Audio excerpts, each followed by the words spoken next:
Let's talk about our other neighbor. And of course, once when we'd spoken earlier, you had been called in to the panel where you were discussing the Baluch train hijacking. Yes. Right? Like, what really went down there? How does one go ahead and hijack a train? And will we ever get to know what the true picture behind what happened was? I think we will eventually get to know what happened there, Gaurav. But the fact is that to hijack a train is a very large object, right? Yeah, it's got 400 passengers. Yeah. If you're going to hijack a train, it obviously means you have complete control of the surrounding areas and you're able to mobilize people on that number, like hundreds of fighters who are able to converge onto a train and hold it for more than 2 or 3 days. Right. And we still don't know what exactly happened. Yeah. The Pakistan army claims a big victory, but there's a story that we've been told is that a lot of those soldiers were killed. They were all soldiers, mind you, who were traveling back. So the Baluch fighters were very careful in letting go of the women and the children and the civilians, and they held only the soldiers hostage.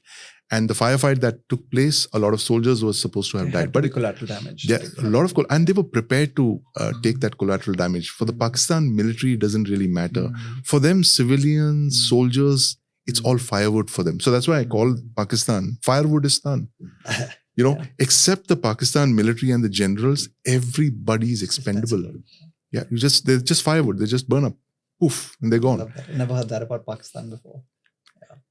And how's this Baluch thing going to play out? I mean, again, it's really, I think, gone to another level altogether. And very emboldened, of course, with some of the stuff that they've been doing. And how do you see this piece playing out? The Baluch insurgency is something that it's of a kind of insurgency that I have not seen in the recent past.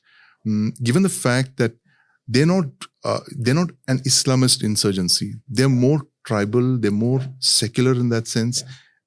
I have Pakistani friends who one of them compared them to the LTTE. They said, "Hey, listen, we are fighting the LTTE here in Baluchistan," and that kind of triggered off. A train of thought where I was thinking about how did the LTTE come about? It was all about Tamils versus Sinhalas. Right. It was an urban insurgency. It was a rural insurgency. You had some very brilliant fighters who were not fighting for a Hindu cause or a Christian cause. They were fighting for the cause of the Tamils, which is what the Baluch insurgency has become, where you have college lecturers who are now becoming suicide bombers. Crazy. Right.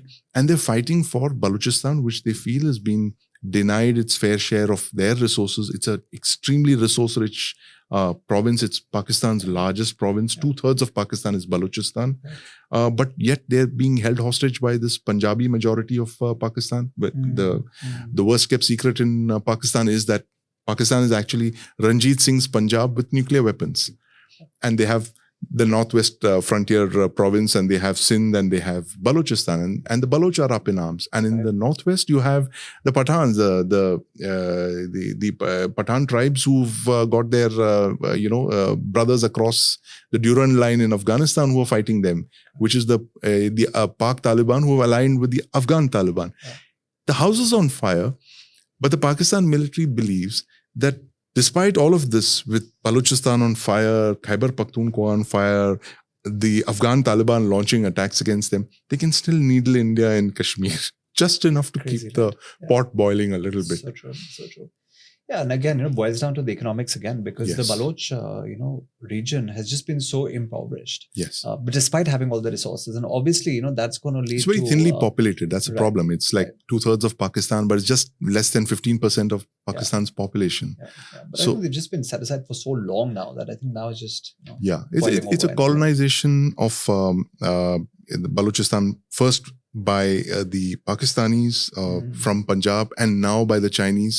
So it's like a double colonization, and that's what the Baluch resent a lot, and which is why they're fighting for their homeland. This is like the third Baluch struggle, and I think it's one of the deadliest, given the kind of violence that they've been inflicting on the Pakistan military. Yeah, it's interesting, where you mentioned that Pakistan will still find a way to needle India in some way, and I think you mentioned that in one of your earlier conversations. While India is very strategic with foreign policy, you said Pakistan is very transactional. They'll every time they're finding themselves stuck somewhere, they'll just pull out some asset that the US wants or the Western world needs, and they'll just pass that person on. So it's a security state. So Pakistan is, this has been said very often, but it's true that Pakistan is an army with a country.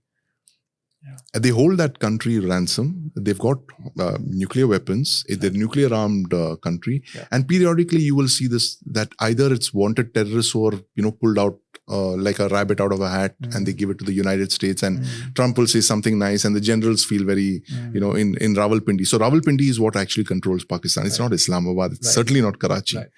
It's not Quetta. So it is Rawalpindi that takes all the decisions, and it's the core commanders. The core commanders. But it's actually, it's the same thing. It's the core commanders and who are all, in it for the money. It's a very, very a vicious setup over there, because you have the only army in the world that controls nuclear weapons directly. Everywhere else in the world, all the nuclear armed countries, nuclear weapons are in the custody of the political establishment. India for sure, China as well, even North Korea, they're under the politicians. In Pakistan, the military controls the nuclear weapons, and that is a dangerous situation. Scary indeed.